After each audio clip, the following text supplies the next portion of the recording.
So good evening.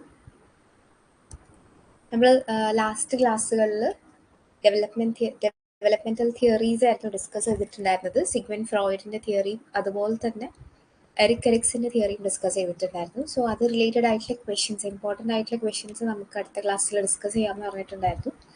So അത് related ആയിട്ടുള്ള important ആയിട്ടുള്ള ക്വസ്റ്റ്യൻ ഡിസ്കഷനും അതുപോലെ തന്നെ ഈ ഒരു ഏരിയയിൽ നമ്മൾ സിഗ്മണ്ട് ഫ്രോയിഡിന്റെ ഡിഫെൻസ് മെക്കാനിസംസ് നമ്മൾ ഡിസ്കസ് ചെയ്തിട്ടില്ല. സോ അതും നമ്മൾ ഈ ഒരു ക്ലാസ്സിൽ ഡിസ്കസ് ചെയ്യുന്നുണ്ടാവും. അപ്പോൾ അത് ഇമ്പോർട്ടൻ്റ് ആണ് എന്നുള്ളത് കൊണ്ട് തന്നെ നമുക്ക് ആ ഒരു ഏരിയയിൽ നിന്ന് ക്വസ്റ്റ്യൻസ് എക്സ്പെക്ട് ചെയ്യാം. സോ ആ ഒരു ഡിഫെൻസ് മെക്കാനിസംസ് എന്തൊക്കെയാണെന്നുള്ളത് കൂടി നമ്മൾ ഈ ക്ലാസ്സിൽ ഡിസ്കസ് ചെയ്യുന്നുണ്ടാവും. So first will go to the question discussion. First question is, according to Freud, fixation at the anal stage typically results from which type of parental behavior? Over gratification of oral needs, excessively strict or overly permissive toilet training, lack of genital stimulation, premature weaning.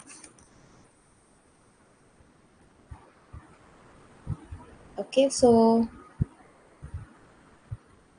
നമ്മൾക്കറിയാം, നമ്മൾ stages പഠിച്ച സമയത്ത് നമ്മൾ പറഞ്ഞിട്ടുണ്ടായിരുന്നു, like we have come across oral stage, anal stage, phallic stage, latency stage, genital stage. അങ്ങനെ 5 stages ആണ് നമ്മൾ Sigmund ഫ്രോയിഡിന്റെ തിയറിയിൽ ഡിസ്കസ് ചെയ്തിട്ടുള്ളത്. സോ ഇതിൽ ക്വസ്റ്റ്യൻ വരുന്നത് ഏത് തരം ഫിക്സേഷൻ ആണ്, അല്ലെങ്കിൽ ഏനൽ സ്റ്റേജുമായിട്ട് റിലേറ്റഡ് ആയിട്ടുള്ള ഒരു ക്വസ്റ്റ്യൻ ആണ്. ഏനൽ സ്റ്റേജിൽ ഫിക്സേഷൻ എങ്ങനെയാണ് സംഭവിക്കുന്നത് എന്നുള്ളതാണ്. ഏത് തരം പാരന്റൽ ബിഹേവിയറിൽ നിന്നാണ് ഏനൽ സ്റ്റേജിൽ ഫിക്സേഷൻ സംഭവിക്കുന്നത്, അത് രണ്ടാമത്തെ സ്റ്റേജിൽ.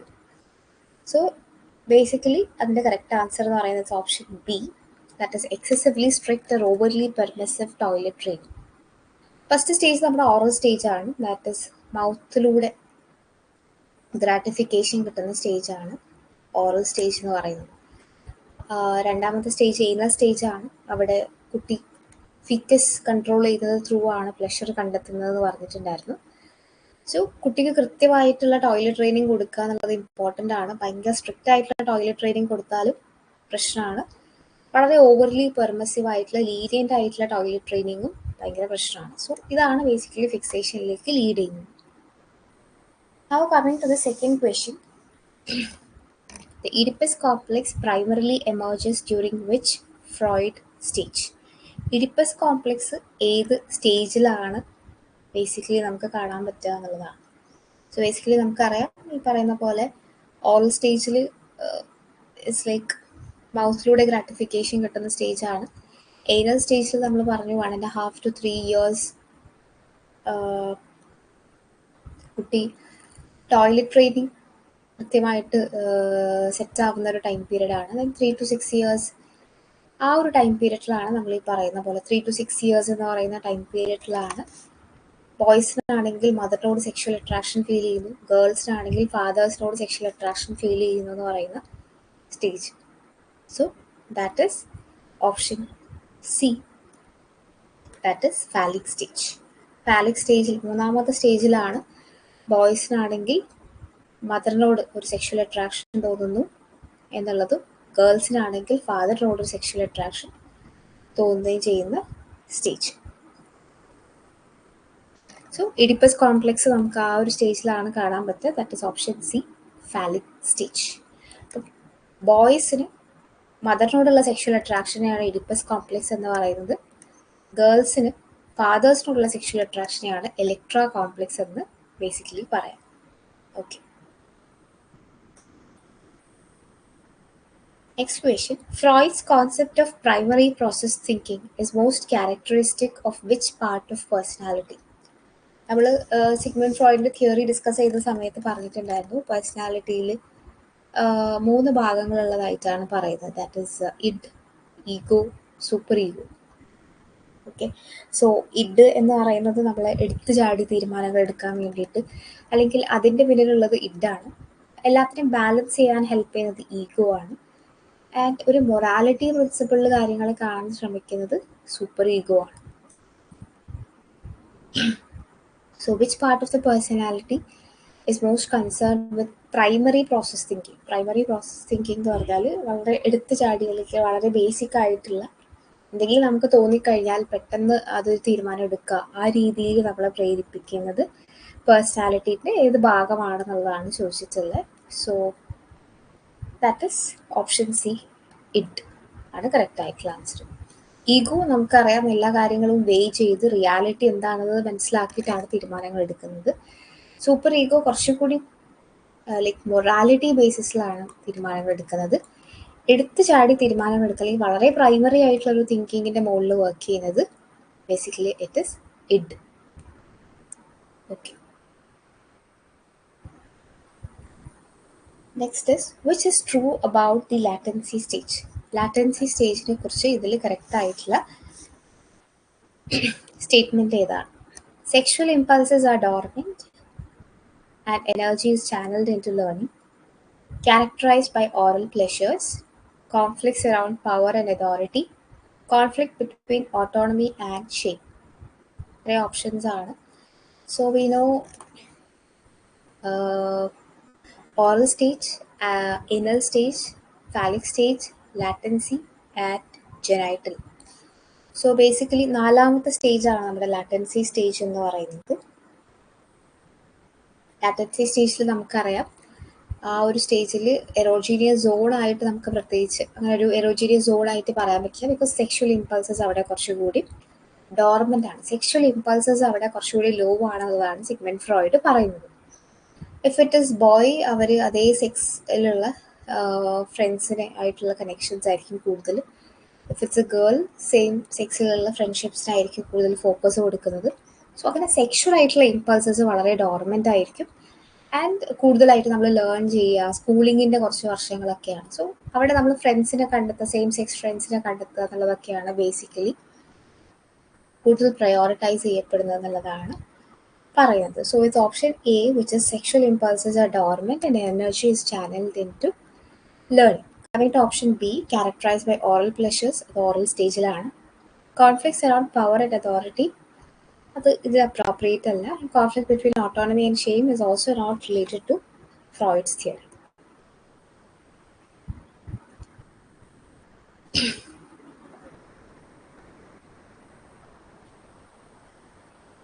Next question, Freud's reality principle is governed by which system? Reality principle is governed by which system?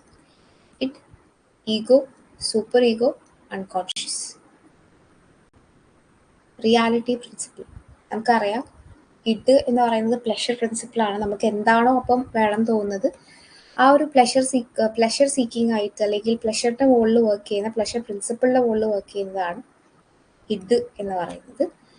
And reality എന്താണ്, അല്ലെങ്കിൽ ശരികൾ തെറ്റുകൾ ഒക്കെ നോക്കിയിട്ട് ഇപ്പോഴത്തെ ഒരു പ്രസന്റ് സാഹചര്യത്തെ മനസ്സിലാക്കി നമ്മളെ തീരുമാനങ്ങൾ എടുക്കാൻ വേണ്ടിയിട്ട് ഹെൽപ്പ് ചെയ്യുക. ദാറ്റ് ഇസ് റിയാലിറ്റി പ്രിൻസിപ്പിളിൻ്റെ മുകളിൽ എപ്പോഴും വർക്ക് ചെയ്യുന്നത് ഇറ്റ് ഈസ് ഈഗോ. ആൻഡ് കുറച്ചുകൂടി morality, what is wrong, what is right, അതൊക്കെ വെയ് ചെയ്ത് നമ്മളെ തീരുമാനങ്ങൾ എടുക്കാൻ വേണ്ടിയിട്ട് ഹെൽപ്പ് ചെയ്യുന്നത് super ego. So it works on pleasure principle, ego works on reality principle, super ego works on morality principle. So here the question is about reality principle. Reality principle ന്റെ മുകളിൽ work ചെയ്യുന്നത് it is ego. Next question is the super ego develops mainly from. Super ego എന്തിൽ നിന്നാണ് develop ചെയ്യുന്നത്? Unresolved phallic conflicts, identification with same sex parent, breastfeeding experiences, latency stage suppression. The correct answer is option B, that is identification with the same sex parent. The super ego almost by the age of 5 ഒക്കെയാണ് develop ആവുന്നതായിട്ട് Sigmund Freud പറയുന്നത്. And super ego develop അതായത് super ego നമുക്കറിയാം that it like it operates on the morality principle. What is good, what is bad, എന്താണ് ശരി തെറ്റ് എന്നുള്ള moral ആയിട്ടുള്ള എത്തിക്കൽ ആയിട്ടുള്ള വാല്യൂസിനൊക്കെ വേ ചെയ്യാൻ വേണ്ടിയിട്ട് ഹെൽപ്പ് ചെയ്യുന്നത് ബേസിക്കലി സൂപ്പർ ഈഗോ ആണ്. സോ സൂപ്പർ ഈഗോ കൂടുതലായിട്ടും ഡെവലപ്പ് ആവുന്നത് സെയിം സെക്സ് ആയിട്ടുള്ള പാരൻറ്റിനുമായിട്ട് ഐഡൻറ്റിഫൈ ചെയ്യുമ്പോഴാണ്. അതായത് ഈ പറയുന്ന പോലെ നമ്മൾ തേർഡ് സ്റ്റേജിൽ പറഞ്ഞു, ഗേൾസ് ആണെങ്കിൽ they have a sexual attraction to their father, boys ആണെങ്കിൽ they have a sexual attraction to their mother. Okay. പിന്നീട് ആ ഒരു സ്റ്റേജിൻ്റെ അവസാനത്തുമ്പോഴേക്കും അവർ മനസ്സിലാക്കുന്നുണ്ട്, അതായത് നമുക്ക് ഈ ഒരു സെക്ഷൽ അട്രാക്ഷൻ ക്യാരി ഓൺ ചെയ്ത് കഴിഞ്ഞാൽ maybe it would be difficult എന്നൊക്കെ ഉള്ളത് മനസ്സിലാക്കി.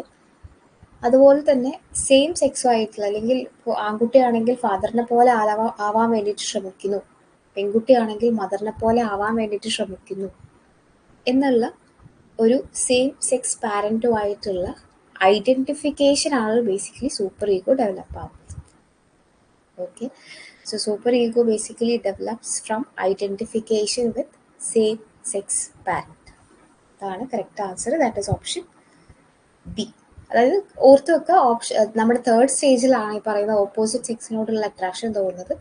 ആ സെയിം സ്റ്റേജിൻ്റെ തന്നെ അവസാനത്തേക്കൊക്കെ എത്തുമ്പോഴേക്കും നമ്മൾ സെയിം, ഇപ്പോൾ ബോയ്സ് ആണെങ്കിൽ, അതായത് ഈ ബോയ്സിന് എങ്ങനെയാണ് ലൈക്ക് മദറിനോടാണ് സെക്ഷൽ അട്രാക്ഷൻ ഉള്ളത്, ആൻഡ് മദറിൻ്റെ ഇഷ്ടം പറ്റാൻ വേണ്ടിയിട്ട് ഫാദറിനെ പോലെ ആവാൻ വേണ്ടിയിട്ട് കുട്ടി ശ്രമിക്കും. സോ ഫാദറിന് സെയിം സെക്സ് ആയിട്ട് ഐഡൻറ്റിഫൈ ചെയ്യും. ഫാദർ എങ്ങനെയാണോ ലൈക്ക് ഷർട്ടൊക്കെ ഇടുന്നത് അതുപോലെ വലിയ ഷർട്ടൊക്കെ ഇട്ട് നടക്കാൻ ശ്രമിക്കുന്നു, അങ്ങനെയൊക്കെ ചെയ്യും.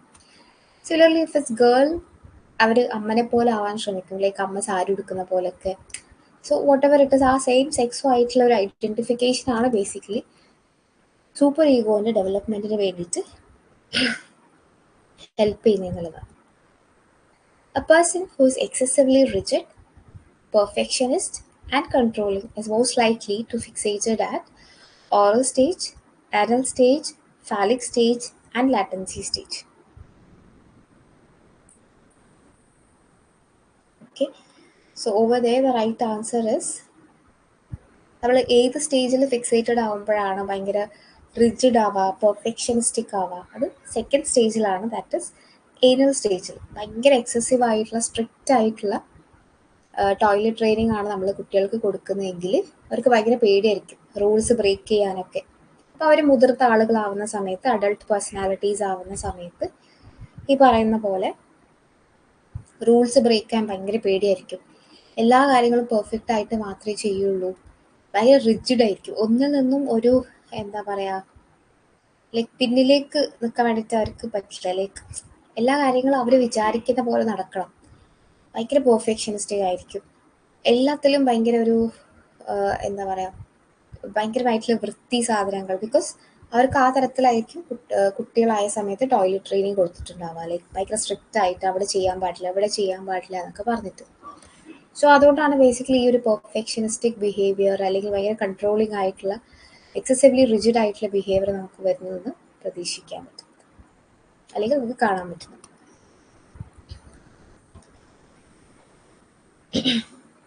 Next is, according to Erikson, failure to develop a sense of initiative leads to inferiority, role confusion, guilt or shame. നമ്മൾ നെക്സ്റ്റ് ഡിസ്കസ് ചെയ്തിട്ടുള്ള ഒരു തിയറി ആയിരുന്നു എറിക്സന്റെ psycho social developmental theory. So അതുമായിട്ട് റിലേറ്റഡ് ആയിട്ടുള്ള ഒരു ക്വസ്റ്റ്യൻ ആണ്. ഇനീഷ്യേറ്റീവ്, ഒരു സെൻസ് ഓഫ് ഇനീഷ്യേറ്റീവ് ഡെവലപ്പ് ചെയ്യാൻ ഫെയിലായി പോയി കഴിഞ്ഞാൽ എന്തായിരിക്കും അവർ ഡെവലപ്പ് ആവുക? Is it inferiority, role confusion or guilt or shame? The right answer is option C, initiative. നമ്മൾ ആ സ്റ്റേജിൻ്റെ പേര് തന്നെ ഓർമ്മ ഉണ്ടാവും എന്ന് വിചാരിക്കുക. ദാറ്റ് ഇസ് ഇനീഷ്യേറ്റീവ് വെസസ് ഗിൽട്ടാണ് സ്റ്റേജിൻ്റെ പേര്. ദാറ്റ് ഇസ് കുട്ടികൾ സ്വയമായിട്ട് ഇനീഷ്യേറ്റീവ് എടുത്ത് തുടങ്ങുന്ന ഒരു സ്റ്റേജാണ്. ലൈക്ക് ചെറിയ ചെറിയ ഇനീഷ്യേറ്റീവ്സ്, കുട്ടിൻ്റേതായിട്ടുള്ള കാര്യങ്ങളൊക്കെ മെല്ലെ മെല്ലെ ഇങ്ങനെ ചെയ്യാനൊക്കെ തുടങ്ങും. ബട്ട് അപ്പോൾ പാരൻസ് എന്ത് പറയും, അത് നീ ചെയ്താൽ ശരിയാവില്ല, നമ്മൾ ചെയ്തുതരാം. അങ്ങനെ കുട്ടിക്ക് ഒരു കുറ്റബോധം, അല്ല അപ്പോൾ എന്നെക്കൊണ്ടൊന്നും പറ്റില്ല എന്നൊക്കെ പറഞ്ഞിട്ടൊരു ഗിൽറ്റി ഫീലിംഗ് അവിടെ വരും. സോ ബേസിക്കലി ഒരു ഇനീഷ്യേറ്റീവ് എന്ന് പറയുന്ന ഒരു സംഭവം അവിടെ ഡെവലപ്പ് ആവുന്നില്ലെങ്കിൽ, or if there is a failure to develop a sense of initiative, it actually leads to guilt എന്നുള്ളതാണ് correct answer. That's it, option C. The fidelity virtue corresponds to which Ericksonian stage? ഏത് സ്റ്റേജുമായിട്ട് related ആയാണ് fidelity വരുന്നത്? Fidelity means നമ്മുടെ സൊസൈറ്റൽ എക്സ്പെക്ടേഷൻ അനുസരിച്ച് ജീവിക്കാൻ പറ്റുക എന്നുള്ളത്. Intimacy versus isolation, industry versus inferiority, identity versus role confusion or autonomy versus shame or doubt. Okay, അപ്പോൾ ഫിഡിലിറ്റി എന്ന് പറയുന്നത് ഈ പറയുന്ന പോലെ സൊസൈറ്റീൻ്റെ എക്സ്പെക്ടേഷൻ അനുസരിച്ച് ജീവിക്കാൻ പറ്റുക എന്നുള്ളതാണ് ബേസിക്കലി ഫിഡിലിറ്റി കൊണ്ട് ഉദ്ദേശിക്കുന്നത്. അത് ഏത് സ്റ്റേജിലാണെന്നുള്ളതാണ്. That is option C, identity versus role confusion. നമ്മുടെ അഡോളസെന്റ് സ്റ്റേജിൽ ഉണ്ടാകുന്ന ഞാൻ ആരാണ്, അല്ലെങ്കിൽ എൻ്റെ ലൈഫിലെ റോൾ എന്താണ്, അല്ലെങ്കിൽ എൻ്റെ ഒരു ഐഡന്റിറ്റി എന്താണ് നമ്മൾ കൂടുതലായിട്ട് എക്സ്പ്ലോർ ചെയ്യാൻ വേണ്ടിയിട്ട് ശ്രമിക്കുന്ന ഒരു സ്റ്റേജാണ് അഡോളസെന്റ് സ്റ്റേജ് എന്ന് പറയുന്നത്. സോ സം പീപ്പിൾ അവർക്ക് അവരുടെ ഒരു ഐഡന്റിറ്റി എക്സ്പ്ലോർ ചെയ്യാൻ പറ്റും. സം അതർ പീപ്പിൾ ലൈക്ക് അവർക്കൊരു റോൾ ഞാൻ എന്താണ് അല്ലെങ്കിൽ എന്തിനാണ് ജീവിക്കുന്നത് പോലും മനസ്സിലാക്കാൻ പറ്റാത്തൊരവസ്ഥ ഉണ്ടാവും. സോ ആ ഒരു സ്റ്റേജിൽ നമ്മൾ ഐഡന്റിറ്റി വേഴ്സസ് റോൾ കൺഫ്യൂഷൻ എന്നാണ് പറയാം. ഓക്കെ, സോ ആ സ്റ്റേജിൽ ഡെവലപ്പ് ആവുന്ന വെർച്യു ആണ് ഫിഡിലിറ്റി. സോ ഞാൻ പറഞ്ഞിട്ടുണ്ടായിരുന്നു നമ്മൾ ലാസ്റ്റ് ക്ലാസ്സിൽ ആ ഒരു ടേബിൾ വളരെ ഇമ്പോർട്ടൻ്റ് ആണ്. ഓരോ സ്റ്റേജസും കറക്റ്റ് ക്രൊണോളജിക്കൽ ഓർഡറിൽ ഓർത്ത് വെക്കുക എന്നുള്ളത് ഇമ്പോർട്ടൻ്റ് ആണ്. ഈ ഓരോ സ്റ്റേജിലും ഡെവലപ്പ് ആവുന്ന വെർച്യു ഏതാണെന്നുള്ളതും അറിഞ്ഞിരിക്കുക എന്നുള്ളത് ഇമ്പോർട്ടൻ്റ് ആണ്. സോ ഫിഡിലിറ്റി എന്ന് പറയുന്ന ഒരു സംഭവം ഡെവലപ്പ് ആവുന്നത് basically identity versus role confusion എന്ന് പറയുന്നത് നമ്മൾ അഡോളസൻസിൽ വരുന്ന സ്റ്റേജിലാണ്. അവിടെ നമ്മൾ ഏറ്റവും കൂടുതൽ ഇമ്പോർട്ടൻസ് കൊടുക്കുക സോഷ്യൽ റിലേഷൻഷിപ്സിനും കാര്യങ്ങൾക്കൊക്കെയാണ്. അത് സെയിം സെക്സ് ആയിട്ടുള്ള റിലേഷൻഷിപ്സിനൊക്കെയാണ്. ഓക്കെ, സോ നമുക്ക് നമ്മുടെ ഐഡന്റിറ്റിയും കാര്യങ്ങളൊക്കെ മനസ്സിലാക്കാൻ പറ്റിയിട്ടുള്ള ഒരാളാണെങ്കിൽ അവർക്ക് അവരുടെ സൊസൈറ്റിയിൽ എക്സ്പെക്ടേഷൻ അനുസരിച്ചൊക്കെ മുന്നോട്ട് പോകാൻ പറ്റും. ഓറൽസ് അവർക്കൊരു റോൾ കൺഫ്യൂഷനും കാര്യങ്ങളൊക്കെ ഉണ്ടാകും എന്നുള്ളതാണ്.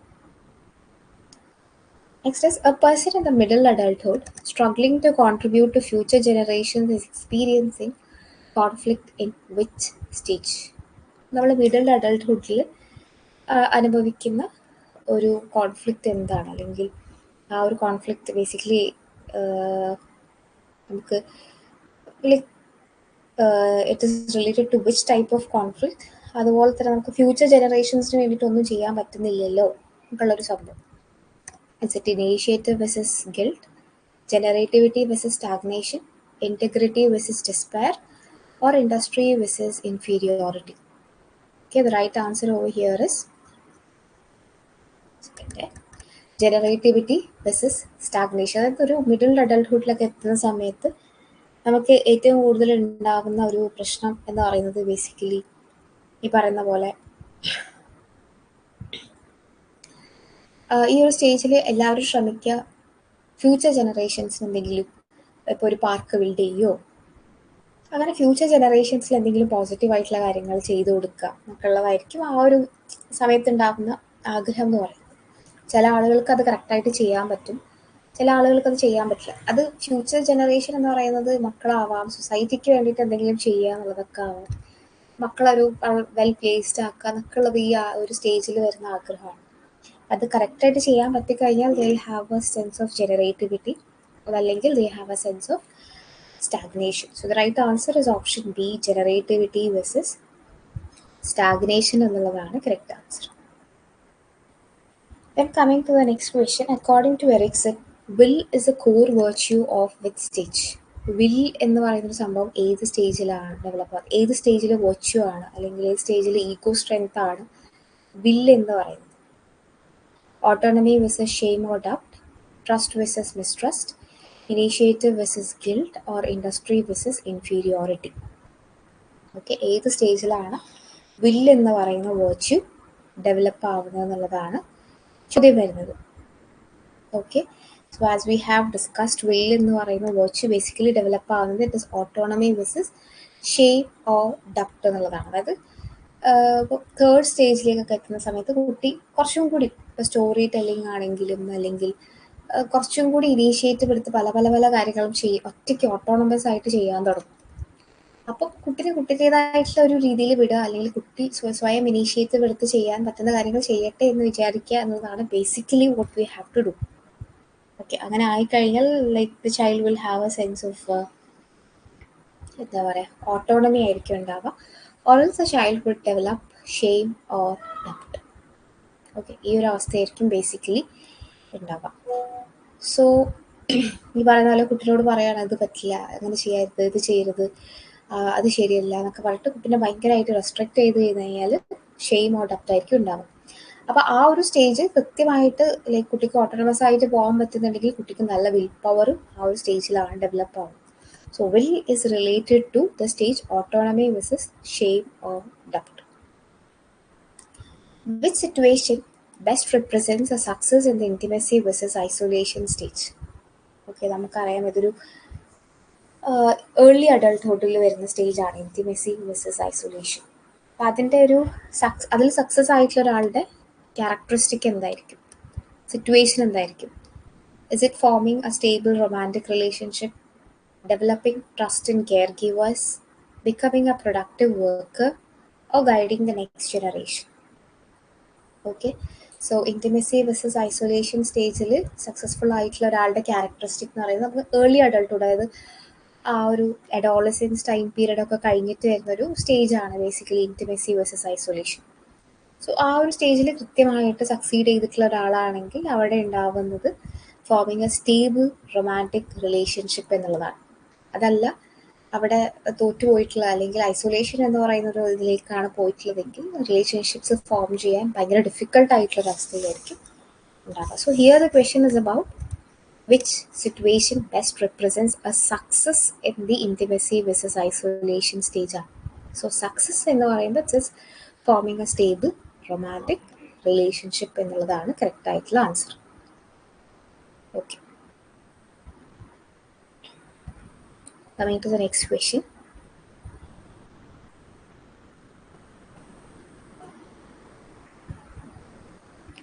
According to Erikson, older adults who reflect on life with acceptance develop which virtue?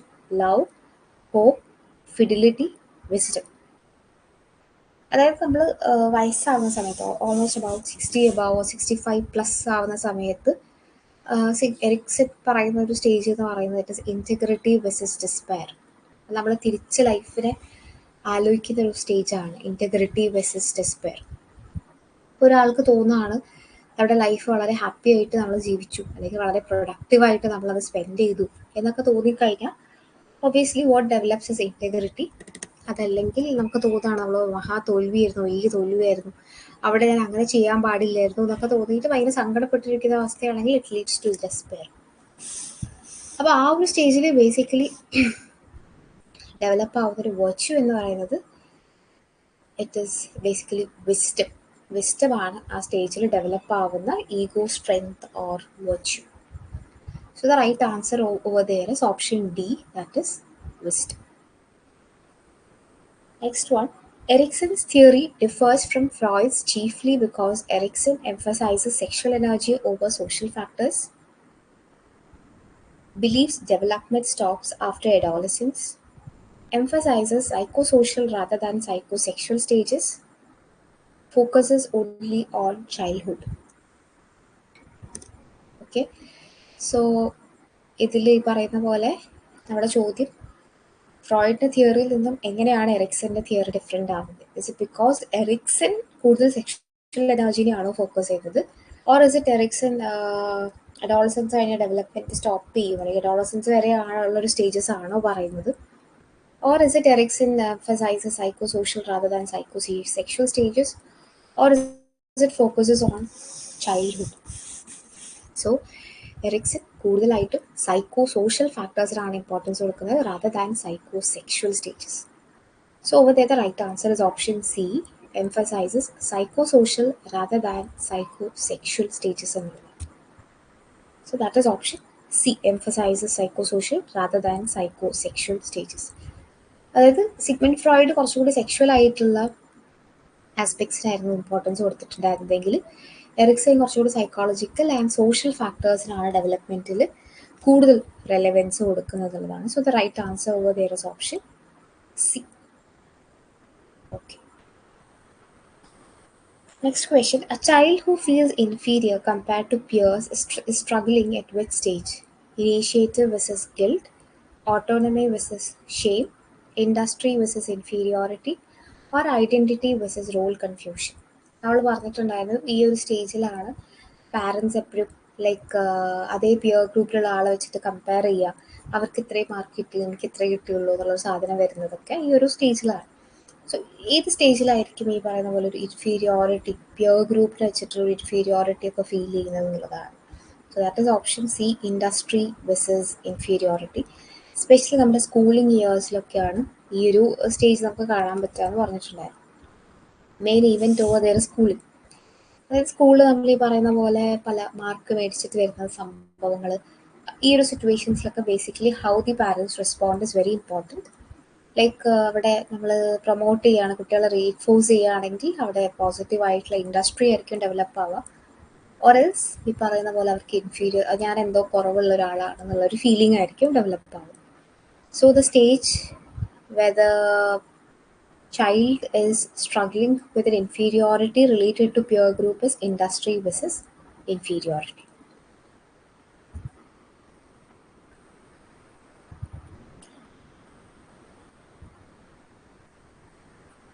Next is role confusion in adolescence occurs when parents fail to provide consistent discipline, the adolescent fails to integrate various roles into a coherent self-image, the child is overly dependent on caregivers, or adults fail to find purpose. അതായത് നമ്മൾ പറഞ്ഞു identity versus role confusion എന്ന് പറയുന്നത് adolescent സ്റ്റേജിലാണ് നമുക്ക് ഉണ്ടാകുക. അതായത് ആ ഒരു സമയത്താണ് ബേസിക്കലി നമുക്ക് നമ്മൾ ആരാണ്, അല്ലെങ്കിൽ നമ്മുടെ ആ ഒരു ഐഡൻറ്റിറ്റി ഒക്കെ നമ്മൾ കൂടുതലായിട്ട് എക്സ്പ്ലോർ ചെയ്യാൻ വേണ്ടിയിട്ട് ശ്രമിക്കും. സോ അതെങ്ങനെയാണ് ആ റോൾ കൺഫ്യൂഷൻ ഉണ്ടാവുന്നത് എന്നുള്ളതാണ് ചോദിച്ചിട്ടുള്ളത്. ആസ് ഇറ്റ് ബിക്കോസ് പാരൻസ് ഒരു ഡിസിപ്ലിൻഡ് ആയിട്ടുള്ള രീതിയിൽ, കൺസിസ്റ്റൻ്റ് ആയിട്ടുള്ള രീതിയിൽ അവർക്ക് പ്രൊവൈഡ് ചെയ്യാത്തതുകൊണ്ടാണോ, or is it because we are not able to find a sense of identity in ourselves, or the child is overly dependent on caregivers, or adults fail to find purpose. So the right answer over there is role confusion എന്ന് പറയുന്നൊരു സംഭവം basically വരുന്നത് നമുക്ക്, അതായത് ആ ഒരു adolescent time പീരിയഡിൽ അവർക്ക് അവരുടെ ഒരു ഐഡൻറ്റിറ്റി സെൽഫായിട്ട് എക്സ്പ്ലോർ ചെയ്യാൻ പറ്റാത്ത ഒരു ബുദ്ധിമുട്ട് കാരണമാണ് ബേസിക്കലി റോൾ കൺഫ്യൂഷൻ എന്ന് പറയുന്നൊരു സംഭവം ഉണ്ടാകുന്നത്. That is option B. Okay. Now the next question, Erikson's stage differs from Freud's because Erikson believed personality is fixed by age 5, crises must be resolved before progress, development continues throughout the lifespan, or defense mechanisms drive development. നമ്മൾ എറിക്സന്റെ theory പറയുന്ന പോലെ first നമ്മളൊരു question discuss ചെയ്തു, where we said that എറിക്സന്റെ theory കുറച്ചുകൂടി psycho social ആയിട്ടുള്ള ഫാക്ടേഴ്സിനാണ് importance കൊടുക്കുന്നത് rather than psycho sexual factors, where Sigmund Freud sexual ആയിട്ടുള്ള ഫാക്ടേഴ്സിനാണ് ഇമ്പോർട്ടൻസ് കൊടുക്കുന്നത്. അതുപോലെ എറിക്സൺ ഈ പറയുന്ന പോലെ development throughout the life span, നമ്മൾ ഈ പറയുന്ന പോലെ ജനനം മുതൽ ഡെത്ത് വരെയുള്ള ഒരു സ്റ്റേജസ് ബേസിക്കലി എറിക്സൺ മുന്നോട്ട് വെക്കുന്നുണ്ട്. പക്ഷേ സിഗ്മണ്ട് ഫ്രോയിഡിന്റെ തിയറി അങ്ങനെയല്ല. അത് ഓറൽ ആനൽ ഫാലിക് ലാറ്റൻസി ജനായിട്ടുള്ള ആ ഒരു സ്റ്റേജ് ബേസിക് വരെ പറയുന്നുണ്ട്. അതായത് ഒരു through out the life span എങ്ങനെയാണ് ഡെവലപ്മെന്റ് നടക്കുന്നത്, അങ്ങനെ ഒരു ക്യാരക്ടറൈസേഷൻ ഓർ കാര്യങ്ങളൊന്നും പറയുന്നില്ല. അപ്പോൾ എറിക്സന്റെ തിയറി ഈ പറയുന്ന പോലെ it is development, it describes how development happens throughout the life span എന്നുള്ളൊരു സംഭവമാണ് മുന്നോട്ട് വെക്കുന്നത്. That is option C.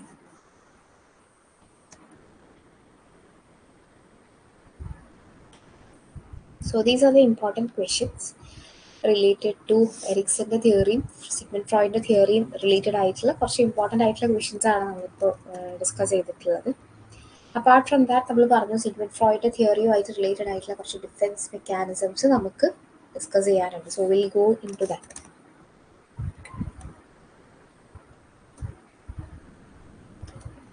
Okay.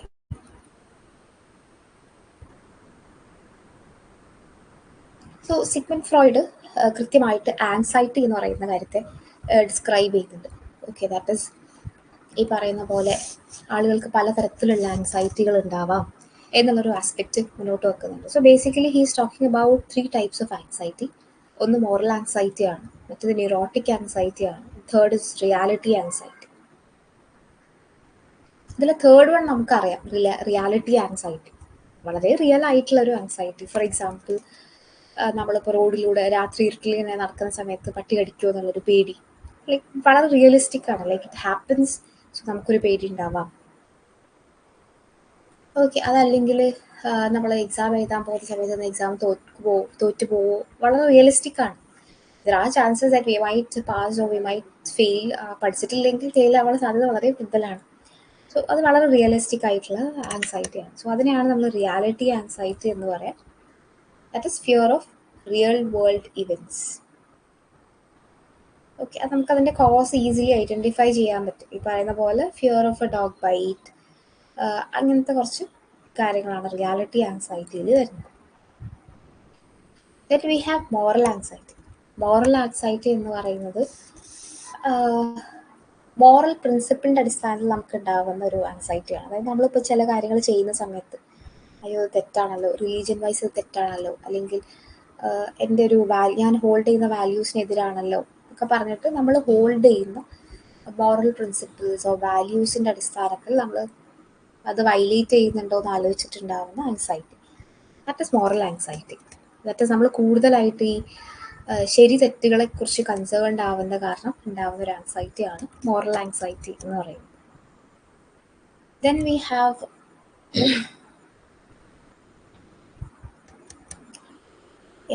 Have neurotic anxiety. Neurotic anxiety എന്ന് പറഞ്ഞാൽ നമുക്ക് അൺകോൺഷ്യസ്ലി നമുക്ക് ഉണ്ടാകുന്ന ഒരു പേടിയാണ്.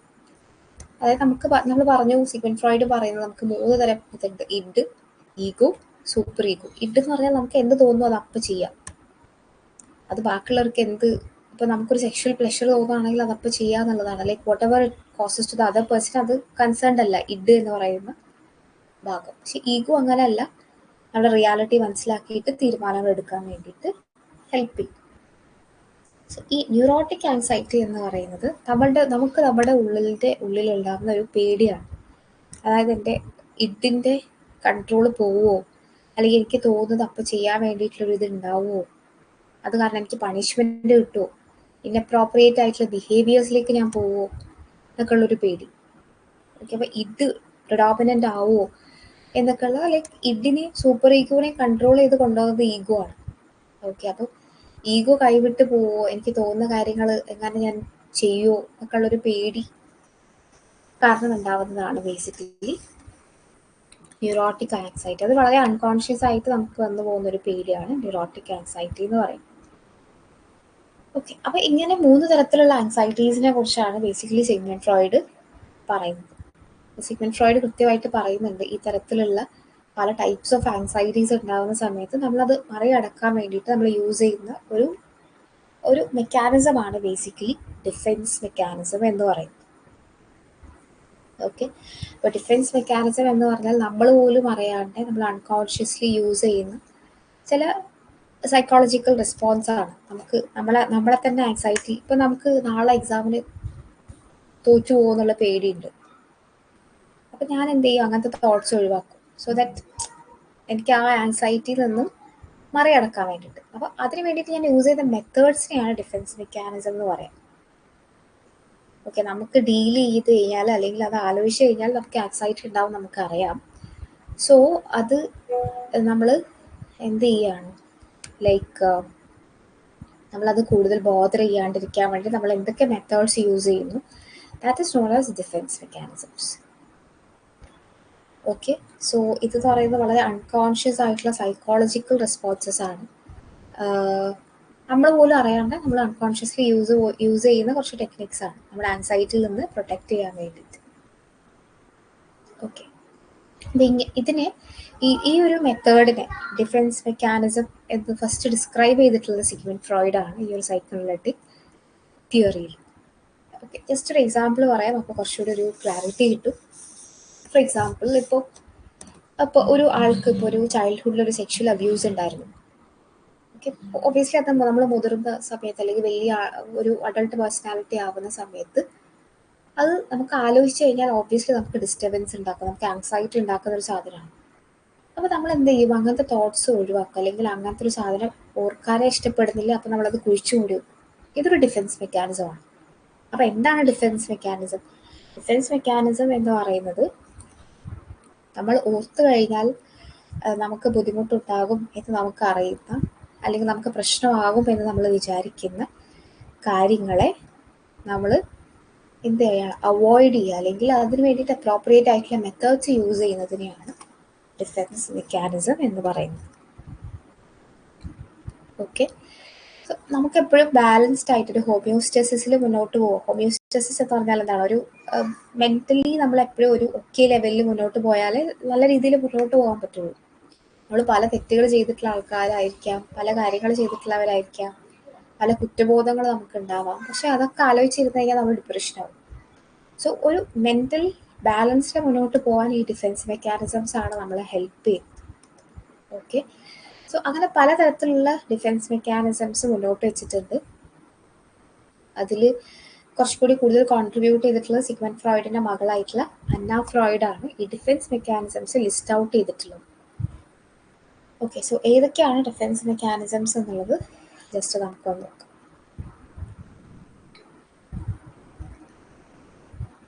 The first one is displacement.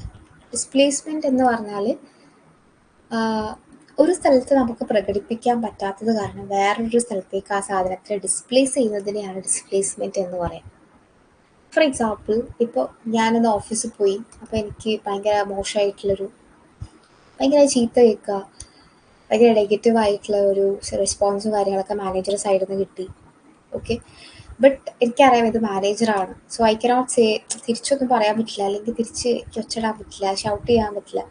അപ്പോൾ ഞാൻ എന്ത് ചെയ്യുകയാണ്, ആ ദേഷ്യം മൊത്തം ഉള്ളിലൊതുക്കി വീട്ടിൽ വന്നിട്ട് ഒന്നുകിൽ എൻ്റെ ഹസ്ബൻഡിനോടോ അല്ലെങ്കിൽ എൻ്റെ കുട്ടികളോടോ ആ ദേഷ്യം മൊത്തം പ്രകടിപ്പിക്കുക. അതിനെയാണ് ഡിസ്പ്ലേസ്മെൻറ്റ് എന്ന് പറയാം.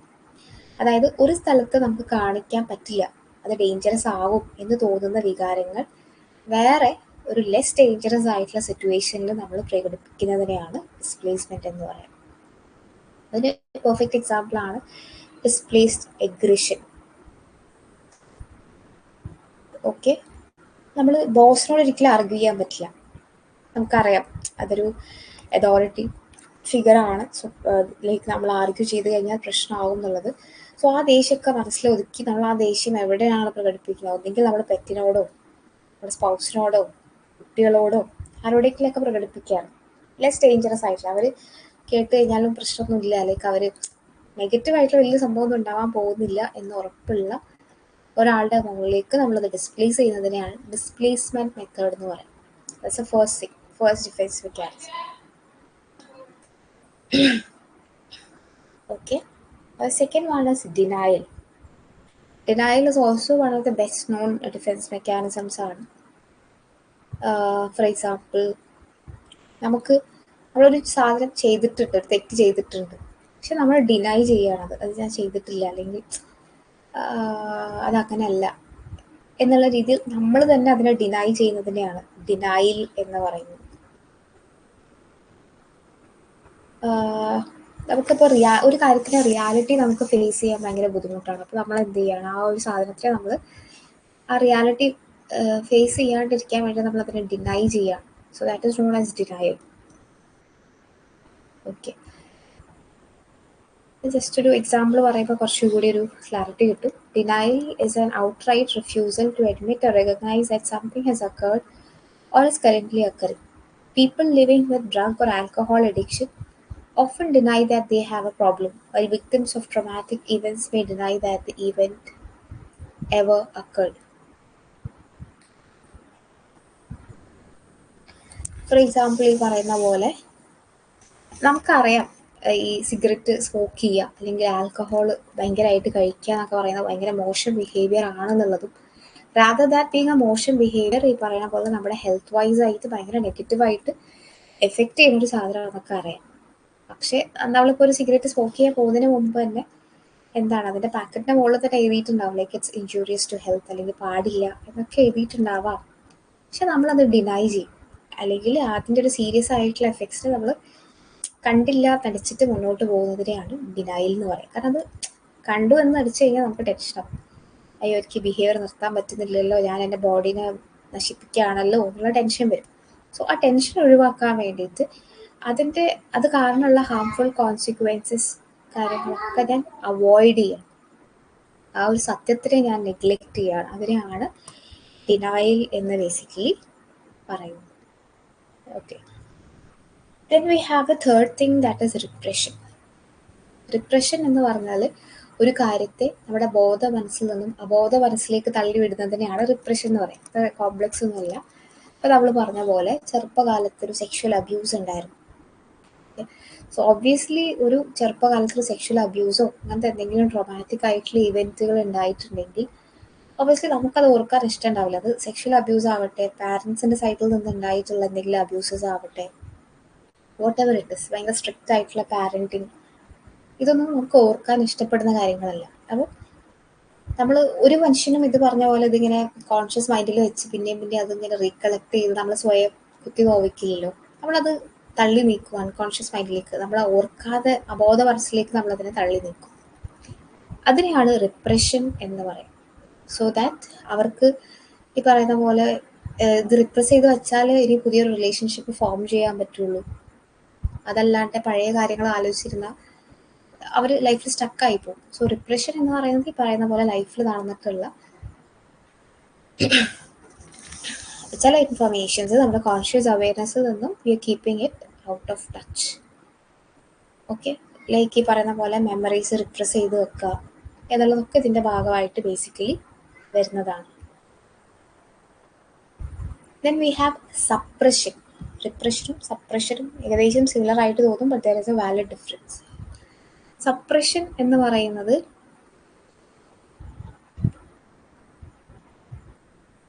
നമ്മൾ എന്താ പറയുക, sometimes you might repress information consciously by forcing the unwanted information out of your awareness. This is known as suppression.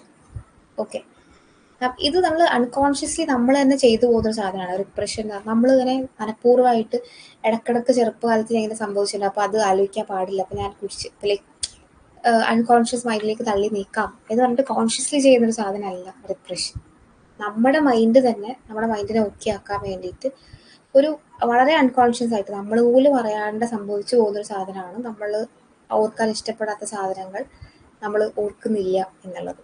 നമ്മൾ ഭയങ്കര കോൺഷ്യസ് ഡെലിബറേറ്റ് എഫേർട്ട് എടുത്ത് ചെയ്യുന്ന ഒന്നല്ല റിപ്രഷൻ.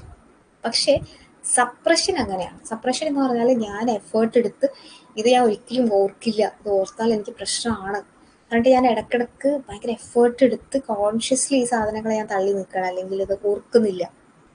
ഭയങ്കര എഫേർട്ട് എടുത്തിട്ട് ഞാനത് തീരെ ഓർക്കാൻ ഇഷ്ടപ്പെടാത്ത സാധനങ്ങളെ ഓർക്കാണ്ടിരിക്കുന്നതിനെയാണ് സപ്രഷൻ എന്ന് പറയുന്നത്. ഓക്കെ, സോ റിപ്രഷൻ നടക്കുന്നത് ഞാൻ പോലും അറിയാണ്ടാണ്. എൻ്റെ മൈൻഡിൻ്റെ തന്നെ ഒരു ഡിഫെൻസ് മെക്കാനിസമാണ്. മൈൻഡ് തന്നെ അതിനെ സ്വയം അബോധ മനസ്സിലേക്ക് തള്ളി നീക്കുന്നതാണ് റിപ്രഷൻ എന്ന് പറയുന്നത്. ബട്ട് സപ്രഷൻ അങ്ങനെയല്ല. ഞാൻ കോൺഷ്യസ്ലി ഡെലിബറേറ്റ് എഫേർട്ട് എടുത്ത് ചില കാര്യങ്ങൾ ഞാൻ അൺകോൺഷ്യസ് മൈൻഡിലേക്ക് തള്ളി നിൽക്കും. കാരണം ഇത് ആലോചിച്ച് കഴിഞ്ഞാൽ എനിക്ക് ആങ്സൈറ്റി ഉണ്ടാവും എന്ന് എനിക്കറിയാം. So I just push it to the unconscious. അതാണ് ബേസിക്കലി സപ്രഷനും റിപ്രഷനും തമ്മിലുള്ളൊരു വ്യത്യാസം എന്ന് പറയുന്നത്. Then we have sublimation. Sublimation എന്ന് പറയുന്നത് ചില കാര്യങ്ങൾ നമുക്കറിയാം പുറത്തേക്ക് ചെയ്യാൻ പറ്റില്ല, അപ്പോൾ അത് വളരെ അൺഅക്സെപ്റ്റബിൾ ആണ് എന്ന് നമുക്ക് അറിയുന്നതുകൊണ്ട് തന്നെ കുറച്ചുകൂടി അക്സെപ്റ്റബിൾ ഫോമിലേക്ക് മാറ്റുന്നതിനെയാണ് സബ്ലിമേഷൻ എന്ന് പറയുന്നത്. ഇപ്പോൾ ജസ്റ്റ് ഒരു എക്സാമ്പിൾ പറയുകയാണെങ്കിൽ, എനിക്ക് നല്ലോണം ദേഷ്യം വരുന്നുണ്ട് ഒരു വ്യക്തിനോട്. ഓക്കെ, പക്ഷെ എനിക്കൊരിക്കലും ആ വ്യക്തിക്ക് പോയിട്ട് അടിക്കാനോ അല്ലെങ്കിൽ എന്തെങ്കിലും ചെയ്യാനോ പറ്റില്ല. Because that is against the law, or maybe എൻ്റെ ഫാമിലി തന്നെയുള്ള ആളാവാം. അപ്പോൾ അതെനിക്ക് ചെയ്യാൻ പറ്റുന്നൊന്നല്ല. അപ്പോൾ ഞാൻ എന്ത് ചെയ്യണം, ആ ദേഷ്യം പോയിട്ട് കുറച്ചുകൂടി അക്സെപ്റ്റബിൾ ഫോമിലേക്ക് മാറ്റാം. അതായത് ഒന്നുകിൽ കിക്ക് ബോക്സിങ് ചെയ്തിട്ട് ആ ദേഷ്യം തീർക്കുക, അങ്ങനെ എന്തെങ്കിലും ഒരു അക്സെപ്റ്റബിൾ ഫോമിലേക്ക് ആ ദേഷ്യത്തിനെ വെൻഡ് ഔട്ട് ചെയ്യുന്നതിനെയാണ് സബ്ലിമേഷൻ എന്ന് പറയുന്നത്. പലപ്പോഴും നമ്മൾ സിനിമകളിലൊക്കെ കാണാറുണ്ട്, ഇപ്പോൾ ദേഷ്യം വരുമ്പോൾ സമയത്ത് ആ ദേഷ്യം പുറത്ത് പ്രകടിപ്പിക്കാൻ പറ്റാത്തത് കാരണം ഏതൊരു സിനിമയിൽ നമ്മുടെ ദിലീപിൻ്റെ സിനിമയിലാകുന്നത് ബക്കറ്റ് പൊട്ടിക്കുന്നത്, ദാറ്റ് ഈസ് ഓൾസോ സബ്ലിമേഷൻ. നമുക്ക് ബോസിനോട് ദേഷ്യം കാണിക്കാൻ പറ്റില്ല, അപ്പോൾ അത് അല്ലെങ്കിൽ ആ ദേഷ്യം പുറത്ത് പ്രകടിപ്പിക്കാൻ പോയിട്ട് ബോസിനെ അടിക്കാൻ പറ്റില്ല. സോ ആ ദേഷ്യം വേറൊരു ഒബ്ജക്റ്റിലേക്ക് മാറ്റുന്നതിനെയാണ് സബ്ലിമേഷൻ എന്ന് പറയുന്നത്. ക്യാൻ ബി ഒബ്ജക്റ്റ്, നമ്മൾ ആ ഫ്രസ്ട്രേഷൻ വെൻഡ് ഔട്ട് ചെയ്യുന്നതിനെയാണ് സബ്ലിമേഷൻ എന്ന് പറയുന്നത്. ഡിസ്പ്ലേസ്മെന്റ് അങ്ങനെയല്ല. മോർ ഡേഞ്ചറസ് ആയിട്ടുള്ള ഒരു വ്യക്തിയിൽ കാണിക്കാൻ പറ്റാത്തതുകൊണ്ട് ലെസ് ഡേഞ്ചറസ് ആയിട്ടുള്ള നമുക്ക് പ്രിയപ്പെട്ട ഹസ്ബൻഡോ കുട്ടികളോ പെറ്റ്സോ അവിടെ ഇവിടെയും പോയി ദേഷ്യം പ്രകടിപ്പിക്കുക, അതാണ് ഡിസ്പ്ലേസ്മെന്റ് എന്ന് പറയുന്നത്. ഇത് മിക്കപ്പോഴും ഒരു ഒബ്ജക്റ്റിലേക്കാണ് നമ്മൾ ഈ തരത്തിലുള്ള സാധനങ്ങൾ വെൻഡ് ഔട്ട് ചെയ്യുന്നത് എന്നുള്ളതാണ്. Okay, then we have projection. Projection എന്ന് പറയുന്നത് നമ്മുടെ ബിഹേവിയർ വേറൊരു, അല്ലെങ്കിൽ നമ്മുടെ ഒരു സംഭവം, നമ്മുടെ ഒരു എന്താ പറയുക ക്വാളിറ്റി അല്ലെങ്കിൽ നമ്മുടെ ഒരു ഫീലിംഗ് വേറൊരാളുടെ തലയിലേക്ക് ഇട്ട് കൊടുക്കുക, അതിനെയാണ് പ്രൊജക്ഷൻ എന്ന് പറയുന്നത്. അപ്പോൾ എനിക്കൊരു വ്യക്തിനെ ഇഷ്ടമല്ല, ബി എന്ന് പറയുന്ന ഒരു വ്യക്തിനെ എനിക്ക് ഇഷ്ടമല്ല, അപ്പോൾ പക്ഷെ എനിക്ക് എല്ലാവരോടും പറയാൻ പറ്റില്ല, ലൈക്ക് മേ ബി എനിക്ക് അസൂയായിരിക്കാം അയാൾ നന്നായിട്ട് വളരുന്ന കാരണം, or he is being more successful in life. So എനിക്ക് ആ വ്യക്തിയോട് തീരെ താല്പര്യമില്ല. പക്ഷേ അത് ഞാൻ അങ്ങനെ പറഞ്ഞു കഴിഞ്ഞാൽ എല്ലാവർക്കും മനസ്സിലാവും എനിക്കിത് അസൂയാണ്, കുശുമ്പാണ്, അതാണ് ഇതാണെന്നുള്ളത്. So what I will do is like ആ വ്യക്തിനോട് ആർക്കും ഇവിടെ ഇഷ്ടമില്ല, അവരുടെ ബിഹേവിയർ ഇവിടെ ആർക്കും ഇഷ്ടമില്ല എന്നൊക്കെ പറഞ്ഞിട്ട് ഇത് എല്ലാവരുടെയും ഒരു ഫീലിംഗ് ആയിട്ട് ഞാൻ പ്രൊജക്റ്റ് ചെയ്ത് കൊടുക്കും. അതിനെയാണ് പ്രൊജക്ഷൻ എന്ന് പറയുന്നത്. ഓക്കെ, അപ്പോൾ നമ്മളത് പറയുന്നത് കഴിഞ്ഞ് നമുക്കൊരു സമാധാനം കിട്ടും. ഫോർ എക്സാമ്പിൾ, ഇപ്പോൾ നമുക്കൊരു ടീച്ചറിനെ തീരെ ഇഷ്ടമല്ല, ബിക്കോസ് ആ teacher may be what ever it is, ആ ടീച്ചറിനെ എനിക്ക് ഇഷ്ടമല്ല. സോ എനിക്ക് ഇപ്പോൾ ബേസിക്കലി വേറൊരാളോട് പോയിട്ട് പറയാൻ പറ്റില്ല ഇത് എനിക്ക് ഇവരെ ഇഷ്ടമില്ല, അവരെന്നോട് ചെയ്തു. മേ ബി അതിൻ്റെ ശരിക്കുള്ള റീസൺ ടീച്ചർ എപ്പോഴും ദേഷ്യമാകും, നമ്മൾ ഹോംവർക്ക് ചെയ്തു വരാത്തത് കൊണ്ടുള്ളൊരു ദേഷ്യം കാരണങ്ങളൊക്കെ ആയിരിക്കും. പക്ഷെ നമുക്ക് ആരോട് പറയാൻ പറ്റില്ല. അപ്പോൾ നമ്മൾ പറയും ഈ ടീച്ചർ ഇങ്ങനെ തന്നെയാണ്, ശരിക്കും കറക്റ്റ് നോട്ട്സ് തരില്ല, അങ്ങനെയാണ്, എല്ലാവരും കുറ്റം പറയുന്നുണ്ട്, എല്ലാവരുടെയും ഫീലിങ്സ് ആണത് എന്നുള്ള രീതിയിൽ നമ്മളത് പ്രൊജക്റ്റ് ചെയ്യും. അതിനെയാണ് പ്രൊജക്ഷൻ എന്ന് പറയുന്നത്. ഓക്കെ, നമ്മുടെ ഫീലിങ്സോ നമ്മുടെ ക്വാളിറ്റീസോ വേറൊരാളുടെ തലയിൽ ഇട്ട് കൊടുക്കുക, അത് അവരുടെ കൂടി ഫീലിങ്സ് ആണെന്നുള്ള രീതിയിൽ. If you have A problem with mother in law, അത് എനിക്കുള്ള പ്രശ്നമാണെന്നായിരിക്കില്ല ഞാൻ പറയാം, അല്ല, അവിടെയുള്ള എല്ലാ മരുമക്കൾക്കും ഈ പ്രശ്നമുണ്ട്, അവരൊക്കെ അനുഭവിച്ചുകൊണ്ടിരിക്കുകയാണെന്നൊക്കെ പറഞ്ഞിട്ടായിരിക്കും പറയാം. ബിക്കോസ് വി ആർ പ്രൊജക്റ്റിംഗ്, ഇത് അവരുടെയും കൂടി സംഭവമാണ്, അല്ലെങ്കിൽ അവരുടെ കൂടി ഒരു ഫ്രസ്ട്രേഷൻ ആണെന്നുള്ള രീതിയിൽ പ്രൊജക്റ്റ്. അപ്പോൾ നമുക്കൊരു ആൻസൈറ്റി കുറയും, കാരണം അവരെ കുറ്റം പറയുകയും ചെയ്യാം, ബാക്കിയുള്ളവർക്കൊക്കെ പ്രശ്നമാണെന്നുള്ള രീതിയിൽ അവതരിപ്പിക്കുകയും ചെയ്യാം. That's known as projection. Then we have intellectualization. Intellectualization എന്ന് പറഞ്ഞാൽ ഒരു കാര്യത്തിനെ കുറിച്ചുള്ള ആൻസൈറ്റി കുറയ്ക്കാൻ വേണ്ടിയിട്ട് അതിനെക്കുറിച്ച് വളരെ ഇന്റലക്ച്വൽ ആയിട്ട് ആലോചിക്കുക എന്നുള്ളതാണ്. ഫോർ എക്സാമ്പിൾ, ഇപ്പോൾ നമുക്ക് വേണ്ടപ്പെട്ട ഒരാൾ മരിച്ചുപോയി. ഒബ്വിയസ്ലി ഇറ്റ്സ് ഭയങ്കര നമുക്ക് ഇമോഷണലി ഭയങ്കര ട്രൊമാറ്റിക് ആവുന്ന, ഭയങ്കര സ്ട്രെസ്ഫുൾ ആക്കുന്ന ഒരു കാര്യമാണ്. പക്ഷെ നമുക്ക് അത് ഭയങ്കര ആൻസൈറ്റി അറൗസിങ് ആണ്. ഇനി എങ്ങനെ നമ്മൾ മുന്നോട്ട് ജീവിക്കും ആ വ്യക്തി ഇല്ലാണ്ട് എന്നൊക്കെ നമ്മൾ ആലോചിക്കും. പക്ഷെ അപ്പോഴായിരിക്കും നമ്മൾ ഡിഫൻസ് മെക്കാനിസം ആയിട്ട് ചിലപ്പോൾ ഇന്റലക്ച്വലൈസേഷൻ ആലോചിക്കുക. That is okay. അതായത് സയൻറ്റിഫിക്കലി എല്ലാ വ്യക്തികളും ജനിച്ചു കഴിഞ്ഞാൽ ഒരു ദിവസം മരിക്കണം, നമ്മളൊരു ദിവസം മരിച്ചു പോകാനുള്ളതാണ്. So it's a common parcel of life എന്നൊക്കെയുള്ള രീതിയിൽ അതിനെ ആലോചിച്ച് അതിന് ഇന്റലക്ച്വലൈസ് ചെയ്യാം. That is another defence mechanism. അപ്പോൾ നമ്മുടെ സ്ട്രെസ് ടെൻഷൻ അവിടെ കുറക്കാനാണ് ബേസിക്കലി ശ്രമിക്കുന്നത്. So intellectualization works to reduce anxiety by thinking about events in a cold, clinical way. അതായത് ഒരു സിറ്റുവേഷൻ്റെ ഇമോഷണൽ ആയിട്ടുള്ള സ്ട്രെസ്ഫുൾ ആയിട്ടുള്ള ആസ്പെക്ട് നമ്മൾ നോക്കാണ്ട് അതിൻ്റെ ഇൻ്റലക്ച്വൽ ആയിട്ടുള്ള കോമ്പോണൻസിൽ കയറി പിടിച്ചിട്ട് സമാധാനം കണ്ടെത്താൻ വേണ്ടിയിട്ട് ശ്രമിക്കുക. അപ്പോൾ ഒരാൾക്കൊരു ടെർമിനൽ ഇൽനസ് ലൈക്ക് ക്യാൻസർ അങ്ങനത്തെ എന്തെങ്കിലും രോഗങ്ങൾ ഉണ്ടായി എന്ന് വിചാരിക്കാം. ഓക്കെ, അപ്പം ഒന്നിൻ്റെ നമുക്കതിനെ ഭയങ്കര ഇമോഷണലി ഡീൽ ചെയ്യാം, അതായത് എന്തുകൊണ്ട് എനിക്ക് മാത്രമേ ഈ രോഗം ഉണ്ടായി എന്നൊക്കെയുള്ള രീതിയിൽ. ബട്ട് ആ ഒരു ആൻസൈറ്റി നമ്മൾ കുറക്കാൻ വേണ്ടിയിട്ട് ആ ഡിസീസിനെ കുറിച്ച് വളരെ വ്യക്തമായിട്ട് പഠിക്കാം. സയൻറ്റിഫിക്കലി ഈ രോഗം എന്തുകൊണ്ടുണ്ടാവുന്നു, അതെങ്ങനെ പ്രിവെൻറ്റ് ചെയ്യാം, അതിൻ്റെ സിംറ്റംസ് എന്തൊക്കെയാണ്. സോ ദാറ്റ് അപ്പോൾ നമ്മുടെ ആൻസൈറ്റി കുറച്ച് കുറയും. നമ്മൾ ഇമോഷണലി ഭയങ്കര എന്തുകൊണ്ട് എനിക്ക് മാത്രം ഇങ്ങനെ ബാക്കിയുള്ളവർക്കൊന്നും ഇല്ലല്ലോ എന്നൊക്കെയുള്ള രീതിയിൽ ചിന്തിച്ച് കഴിഞ്ഞാൽ നമ്മുടെ ആൻസൈറ്റി കൂടുകയുള്ളൂ. സോ അതിന് പകരമായിട്ട് നമ്മൾ എന്ത് ചെയ്യണം, ആ ഒരു ടെർമിനൽ ഇൽനെസ് എന്ന് പറയുന്ന അതിൻ്റെ ഫാക്റ്റിലേക്ക് നമ്മൾ ഡൈവേർട്ട് ചെയ്യാം. So that is also intellectualization. Now we have rationalization. Rationalization എന്ന് പറയുന്നത് നമ്മൾ ചെയ്തിട്ടുള്ള വളരെ ഇറാഷണൽ ആയിട്ടുള്ളൊരു ബിഹേവിയർ വളരെ റാഷണൽ ആയിട്ടുള്ള രീതിയിൽ അവതരിപ്പിച്ചുകൊണ്ട് നമ്മൾ സമാധാനം കണ്ടെത്തുന്നതിനെയാണ് റാഷണലൈസേഷൻ എന്ന് പറയുന്നത്. ഫോർ എക്സാമ്പിൾ, ഇപ്പോൾ എനിക്ക് മാർക്ക് വളരെ മോശം മാർക്ക് കിട്ടി. ബേസിക്കലി അത് എൻ്റെ തെറ്റായിരുന്നു, ഞാൻ നന്നായിട്ട് പഠിച്ചിട്ടുണ്ടായിരുന്നില്ല. That's why I got a very poor score in the exam. Okay, അത് ബേസിക്കലി എൻ്റെ തെറ്റാണ്. പക്ഷെ ഞാൻ എന്ത് ചെയ്യില്ല, ആ ബിഹേവിയർ ഒരിക്കലും അക്സെപ്റ്റ് ചെയ്യില്ല, എൻ്റെ പ്രശ്നമാണെന്നുള്ളത് ഒരിക്കലും അക്സെപ്റ്റ് ചെയ്യില്ല. പകരം ഞാൻ എന്ത് ചെയ്യും, പകരം ഞാൻ പറയും ഇത് ടീച്ചറിൻ്റെ പ്രശ്നമായിരുന്നു, ടീച്ചർ കറക്റ്റായിട്ട് എനിക്ക് എന്താ പറയുക പഠിപ്പിച്ചു തരാത്തതുകൊണ്ടാണ്, അല്ലെങ്കിൽ ടീച്ചർ ഇങ്ങനെ തന്നെയാണ്, ക്ലാസ്സസ് ഒന്നും കറക്റ്റായിട്ട് എടുക്കില്ല. അപ്പം ഞാൻ ചെയ്തിട്ടുള്ള വളരെ ഇറാഷണൽ ആയിട്ടുള്ളൊരു ബിഹേവിയറിനെ റാഷണൽ ആക്കിയിട്ട് ലോജിക്കലായിട്ട് എക്സ്പ്ലെയിൻ ചെയ്യുന്നതിനെയാണ് റാഷണലൈസേഷൻ എന്ന് പറയുന്നത്. നോക്കുമ്പോൾ വളരെ ലോജിക്കലാണ്, ടീച്ചർ പഠിപ്പിച്ചിട്ടുണ്ടാവില്ല, പാരൻസ് നോക്കുമ്പോൾ ഓക്കെ ഇറ്റ്സ് ലൈക്ക് കുട്ടീൻ്റെ അടുത്തല്ല പ്രശ്നം, പകരം ടീച്ചറിൻ്റെ അടുത്താണ് പ്രശ്നം, ടീച്ചർ ക്ലാസ്സസ് കറക്റ്റായിട്ട് എടുക്കാത്തതുകൊണ്ടായിരിക്കാം കുട്ടിക്ക് മനസ്സിലാവാത്തത് എന്നുള്ള രീതിയിലായിരിക്കും പാരൻസും ചിന്തിക്കുന്നുണ്ടാവാം. സോ നമ്മുടെ ഭാഗത്ത് നിന്ന് വന്നിട്ടുള്ള വളരെ ഇറാഷണൽ ആയിട്ടുള്ളൊരു ബിഹേവിയറിനെ നമ്മൾ വളരെ റാഷണലായിട്ട് വളരെ ലോജിക്കലായിട്ടുള്ള രീതിയിൽ എക്സ്പ്ലെയിൻ ചെയ്യുന്നതിനെയാണ് ബേസിക്കലി റാഷണലൈസേഷൻ എന്നുള്ള രീതിയിൽ പറയുന്നത്. ഫോർ എക്സാമ്പിൾ, ഇപ്പോൾ പേഴ്സൺ ഒരു ഡേറ്റിങ്ങിന് പോയി, ഓക്കെ, സോ നമുക്കത് നമ്മുടെ ബിഹേവിയർ ഇപ്പോൾ ഫോർ എക്സാമ്പിൾ തെറ്റോ ശരിയോ that is like societal wise രണ്ടഭിപ്രായങ്ങൾ ഉണ്ടാകും, വോട്ട് എവർ ഇറ്റ് ഇസ്. അപ്പോൾ ആളുടെ ബിഹേവിയറിന് റാഷണലൈസ് ചെയ്യുകയാണ്. ലൈക്ക് ഇപ്പം ഡേറ്റ് ചെയ്യാത്ത ആരും ഇല്ല, കല്യാണത്തിന് മുമ്പാണെങ്കിൽ ശേഷമാണെങ്കിൽ ഒരു ഡേറ്റിങ്ങിന് പോകുന്ന വലിയ പ്രശ്നമൊന്നുമില്ല, it's A very common thing എന്നുള്ള രീതിയിൽ നമ്മൾ അതിനെ റാഷണലൈസ് ചെയ്യാം. So that is also A kind of rationalisation. Then we have regression. Regression വളരെ ഇമ്പോർട്ടൻ്റ് ആയിട്ടുള്ളൊരു ഡിഫെൻസ് മെക്കാനിസമാണ്. നമുക്കിപ്പോൾ വളരെ സ്ട്രെസ്ഫുൾ ആയിട്ടുള്ളൊരു ലൈഫ് ഈവൻറ്റ് കാര്യങ്ങളൊക്കെ വരുന്ന സമയത്ത് നമ്മൾ യൂസ് ചെയ്യുന്ന നമ്മുടെ ചെറുപ്പകാലത്ത് നമ്മൾ ഉപയോഗിച്ചിരുന്ന ഒരു മെത്തേഡിൻ്റെ ക്ലിപ്പ്. അപ്പോൾ ചില ആളുകൾ ഭയങ്കര സ്ട്രെസ്ഫുൾ ആവുന്ന സമയത്ത് നഖം കടിക്കുന്നതായിട്ട് കാണാൻ പറ്റും.